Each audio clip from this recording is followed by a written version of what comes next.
Well, hello everyone. Welcome again. Today I was preparing for the weekend. I was starting to think of all the things that kind of need to happen for the weekend for a thing.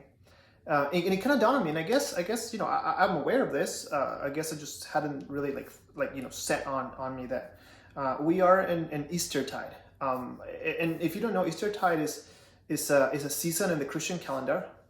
It's the 50 days between Easter Sunday and Pentecost Sunday. So during that time, between those two Sundays, we have what's called Eastertide, and it's a season of 50 days. And traditionally, in the Christian calendar, it's a season of celebration. It's a season in which Christians all over kind of take this 50 days to celebrate the resurrection of Christ. So it's part of the Easter season, but it's kind of like its own little separate thing. And I was thinking, it kind of dawned on me today that we're in this season of Eastertide, and there's a couple of thoughts that came to my mind, especially in this kind of time of isolation, in this kind of time. Because I guess the first thing is that time has become kind of relative in a way. And I know this is not true for everyone, but some of us have more time in our hands than we did before. Some of us are extremely more busy than we were before. More busy? Busier than we were before. And time has kind of somehow become even more relative to the things that we kind of do every day. Us with our little kid, it seems just that it's crazy. She's busy all the time now, and time kind of has changed the way in which it flows in our days. And I was thinking about Eastertide because this is this interesting season, of celebration, of 50 days, celebration of resurrection up until the coming of the Spirit and the day of Pentecost. But in a different level, I guess, an interesting thing about Eastertide is that it's also a place of wait. It's a season in which it seems that the disciples, the Christian church, lives in this kind of parenthesis in the history of the church. Now imagine the disciples, right? That Jesus have suffered, has been crucified, has died, and has resurrected on the third day, and they've kind of come to encounter Christ.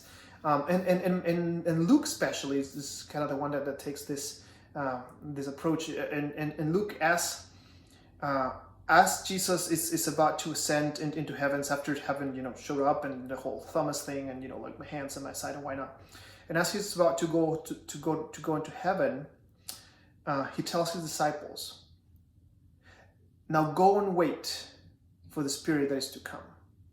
So the invitation for them to go and wait for the Spirit to come before they the birth of the Christian church, or what traditionally is considered the birth of the Christian church. And again, this is 50 days. Now imagine the disciples, right? Like they've been with Jesus for the whole time. The Bible tells us time and time again that after they saw the crucified Christ, the resurrected Christ, that it kind of started clicking in their heads, all the things that Jesus had said about the kingdom that is to come. So now they've seen Christ come back from death, and they're ready to go, right? Like they're excited. It's like, okay, now we have proof that Jesus was from God. Now we have proof that he's more than just a rabbi. There's just more than he's just a teacher, right? And they're ready to go, and then Christ tells them, the resurrected Christ tells them, okay, I know you're ready. Now wait. He doesn't give them a timeline. Wait for the Spirit that is to come. And when the Spirit comes, you'll know, and then you'll be my witnesses. And then they are in this kind of time in between the resurrection and the outpouring of the Spirit. And in some weird ways, it feels that we are also in a time in between. In between what was before, when we were, able to go out and to hang out and to those things, when we were able to gather in our church building. And now we're expecting for when we are gonna be able to go back. And again, I'm not sure that we're going to go back to the way things were, but, we're kind of waiting for that time in which, things are going to be somewhat normal again. And we are in this time in between. I don't know if this happens to you, but I tend to listen to the news every morning. That's kind of like my thing. I, get some coffee and listen to the news, watch the news, whatever. And they always, give the tally of everything that's going on, right? What's happening. And I'm always find myself waiting, expecting whenever the authorities come into TV, expecting they're going to say, okay, is this the day they're going to say that they're easing out restrictions? Is this the way that they're going to? Is this the day they're going to say that the peak seems to have passed? We are in the verge of going back into regular life, and I kind of find myself in this kind of place in between where I'm kind of ready and kind of, okay, let's go. Let's the weather's getting nicer. Let's go. Let's keep on. And as I was preparing for today, and it dawned on me that we're in Eastertide season. It kind of made me pause and think about the possibilities of a time in between, of a parenthesis in our lives.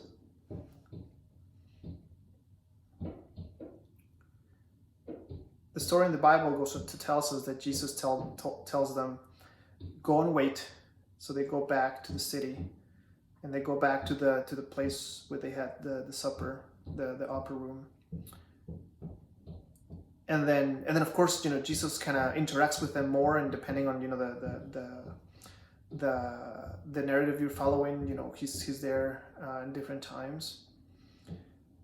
But then when the day of Pentecost comes, we find the disciples all there together praying. And that made me think of how am I using this time in between? Are we preparing ourselves for when we re-emerge, if you will? Or are we just kind of carrying on with our regular lives, hoping that things are going to be different when we come on the other side? See, one thing that I keep on hearing is that, this has taught us all these things. And I guess I myself have, do this whenever I record these things. And I keep saying, hey, maybe this is time that God has shown us this. Maybe it's time to learn that. And we're hoping that when we come on the other side, we'll be with better people and a better society and a more caring society and a more intelligent ways and all that. And then it dawned on me, am I using this time to actually prepare myself for that? Or I'm just kind of carrying with my life as normal and hopefully and hope and imagine that somehow my life is going to be different or things are going to be different without necessarily needing me changing. I like how Jesus tells them, I know you think you're ready to go. I know that you kind of are in that way, that you think that this is coming. And Jesus will remind them again, it's not for you guys to know when, it's for you to wait on God and to prepare yourselves. And as they're praying after those 50 days, the Bible tells us that the Spirit came sweeping upon them. And it will change them forever, and it will birth the Christian church. And I think now we're maybe in that time of waiting. I think right now is a time to wait, to prepare, to pray, to wait for the Spirit, so that when time comes, we'll know that God has changed not only us, but those around us, and that through us, He can change the world. I think it's terribly dangerous for an artist to fulfill other people's expectations. I think they generally produce their work